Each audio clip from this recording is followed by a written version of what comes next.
Hey guys, I'm Clarke and welcome to what I suspect might be the most fun pedal review I do this year. It is of course the brand new Boss XS-100. Before I get into that though, please make sure you subscribe and check out the merch link below. If you're interested in winning a pedal, keep watching, that's coming up soon. Okay, so the Boss XS-100, I'm honestly not really sure how to go about doing this review, but I'm going to muddle through. This is obviously Boss's response to the Digitech Whammy, albeit a few decades later, but I guess you can kind of think of this as an updated and modernized version, so it has some pretty cool features on top of the classic things you'd expect from a Whammy. The first thing that I'd like to highlight is that it obviously has two switches down here. Obviously, this is slightly weirder. Usually I have the pedal off to my side, but now it's on the floor. So here we have the effect on and off, which obviously controls this.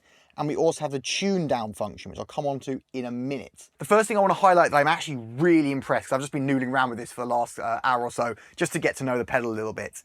And the tonal difference between the pedal being on and off is all but nothing. So if I just turn it off a sec.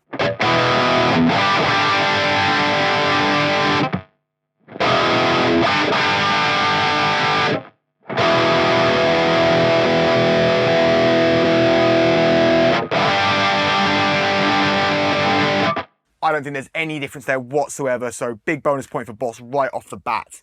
But to the functionality of the pedal, by clicking in this switch here, I can switch between editing the pedal, or the expression I should say, and the tune down function. So currently I'm set to 2 octaves up, which means when my heel is all the way down, it's normal. When I go all the way toe down, it is up 2 octaves. And obviously I can slide in between them. I could also change that to be just 1 octave.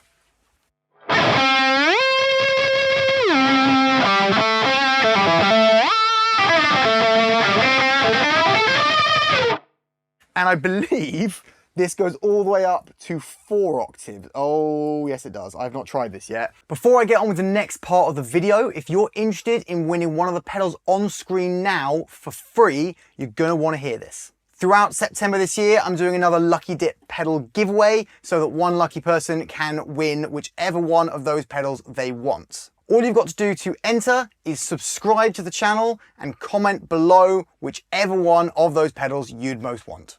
You can only comment once per video, but there's nothing to stop you going to one of the other videos throughout September this year and commenting there as well. So remember to subscribe to the channel and comment below which one of those 5 pedals you'd most like to win. And at the end of the month, I'll pick one of you at random and I will send you the pedal that you picked. This is gonna be ridiculous.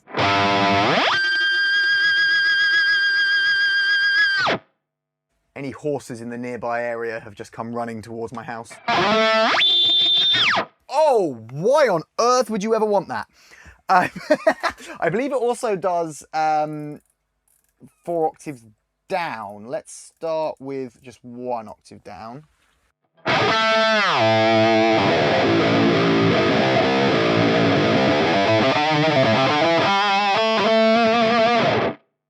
And then 2.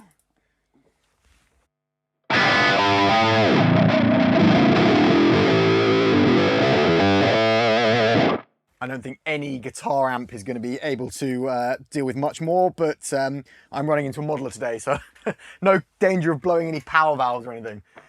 4 octaves down. In fact, let's start up here where it's got a hope. That is top E string, 17th fret.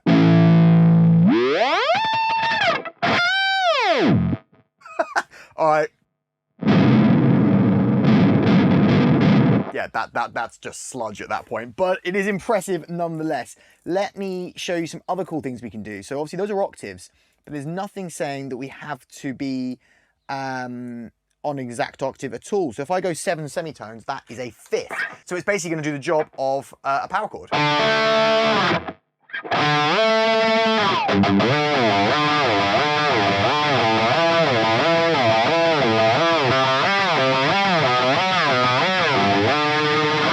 I think that could be quite a cool inspirational tool for coming up with new unique riffs. Okay, so I've put it back onto the 2 octave setting, which I think is probably what it's most known for. I believe it's the whammy setting that Tom Morello uses. I could be wrong, but I believe it is. It's just high enough to be sort of weird sounding and a bit crazy, but not so high that it becomes Alvin and the Chipmunks. We also have our drop tune. So down here we have a tune down button. So if I click this in, I can then change what we're doing. So let's say I wanted to go into E flat tuning. 1 semitone down.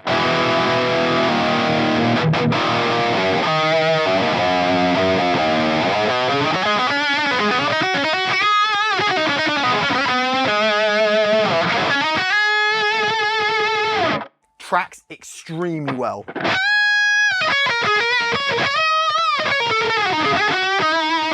Now obviously what you guys can't hear, because I'm muting my vocal mic, is I can hear the acoustic string, so it sounds disgusting. So I'm going to move on from that nice and quickly. We can also go down, let's say, 2 semitones. So if we want to be in D standard.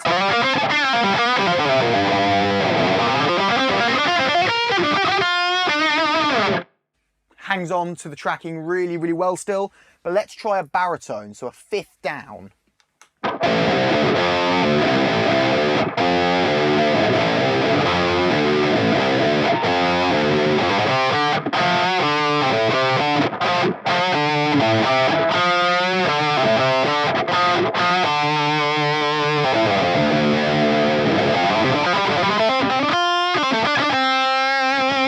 Tracks incredibly well, but let's have a look at some clean tones so that we can really hear if there are any artifacts. Okay, here we go. Nice clean sound. So here it is without the pedal.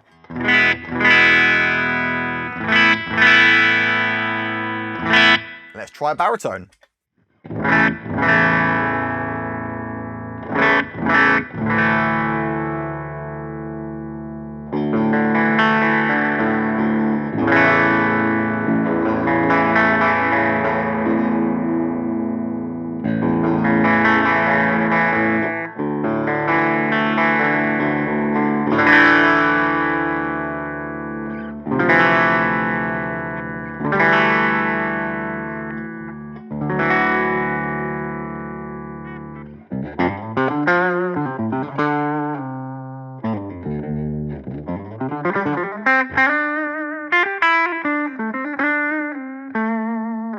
Okay, I'm back on overdrive now because what's really, really cool is, of course, you can mix the two together. You can have your tune down switch, as they call it, set to have your song in whatever different tuning you have, so you don't have to bring extra guitars to gigs, and then also use the effects on top of that completely independently. There is also a way that you can have it so that the drop tune only happens when the effect is on. So you can have it all the way on just on one button rather than have to press both, which is a nice feature. But let's go to D standard.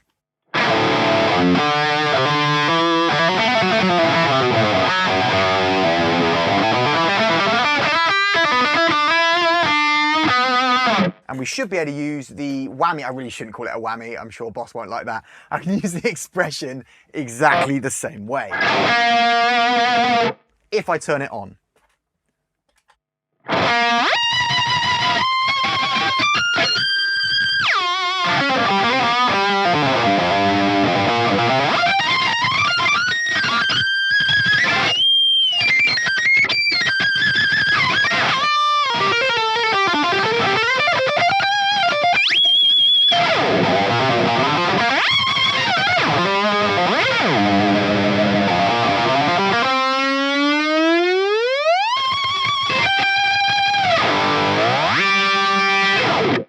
Amazing.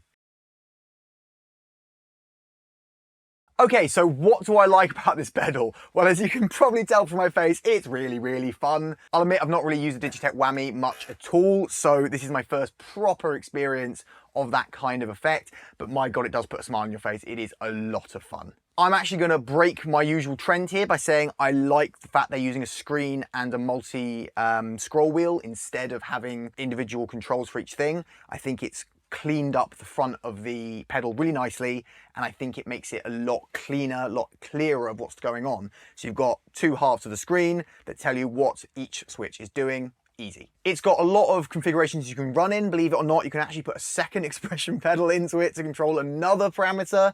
You've got the extra switch, which actually I've not shown you. I'll quickly do that now. If you press the toe switch down, it will do currently set to another octave.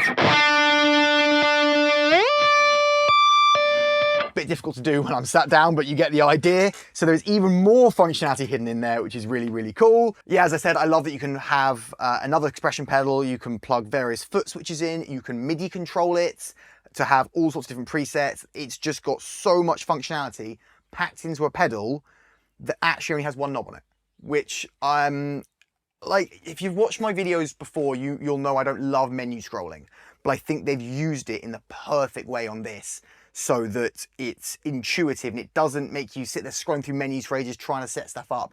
It's really, really easy to plug and play if that's how you'd like to use it, which that's my kind of thing. So I think it's brilliant. Ed the Shred recommended. Okay, downsides. I am struggling to find a downside, to be honest. There's only one that springs to mind, because frankly, it's Boss. I have no doubts about its build quality. It's got the cables on the top to make it more pedalboard friendly if you wanted to do that. They put a power supply in with it, and it's not some ridiculous 3 amp center positive 24.5 volts or something ludicrous. It's 500 milliamps, center negative, 9 volts. Most pedalboard power supplies would easily better do it. And I've just realized I'm supposed to be saying issues and I'm still talking about the positives. Okay, the one negative that I can find when I first saw this pedal, and it surprised me, is where they've located the switches. So the tune down is the easily accessible one at the bottom and the effect is at the top. Now, when I look at this, having done the whole pitch shifting thing on stage, for most gigs, we have one song that's in E flat tuning. So instead of bringing another guitar, I have a pitch shifter. I use the Line 6 XS-100 for that. I'm always really paranoid of accidentally turning it off or on at the wrong time. I don't want to turn it on in the wrong song. I don't want to turn it off in the right song. So to have that be the most accessible switch seems a bit odd. I would have preferred to have the tune down button here and the effect button here to keep the tune down button more out of the way. I don't know, I've just found that a little bit easier to use or to understand the logic of. I just think that's not the ideal way of setting it up. But like I said, that is the only thing I can come up with that I don't like about this pedal. So those are my thoughts. What are your thoughts? Let me know down in the comments below. But in any case, I hope you enjoyed this video. If you did, please hit that like button. Make sure you're subscribed with the bell icon tick to be notified of new videos. Have yourself a great day, and I'll see you next time.